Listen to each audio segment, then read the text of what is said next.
Madam ర్యాపిడోనా? అవును. Pin చెప్పరా? 143. Madam మీ పేరేంటి మేడం? నా పేరు మేడం కాదు, గీతు. ఓ అవునా మేడం. ఇప్పుడే చెప్పాను కదా, నా పేరు మేడం కాదు, గీతు. ఏం జాబ్ చేస్తారు గీతు గారు? సాఫ్ట్వేర్. జాబ్ సాఫ్ట్వేరే కానీ మీరు హార్డ్వేర్ లాగా ఉన్నారు. ఏమన్నావు? ఏం లేదు గీతు గారు, మీ ఆఫీస్ వచ్చింది. నీ ఫోన్పే నెంబర్ ఒక 50 రూపీస్ ఎక్కువేంటి గీతు గారు? 50 రూపీస్ చాలా, లేకపోతే నా హాఫ్ సాలరీ ఇచ్చేయాలా? అయ్యో వదిలే గీతు గారు, ఫ్రెండ్లీగా అడిగా. సెండ్ చేసా, చూసుకో.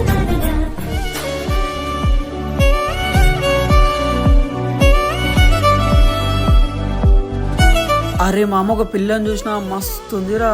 రూమ్ రెంట్ కట్టాలి, గుర్తున్నదా? అది కాదురా, ఆ పిల్లకి కాల్ చేయాలా వాట్సాప్ లో మెసేజ్ చేయాలా?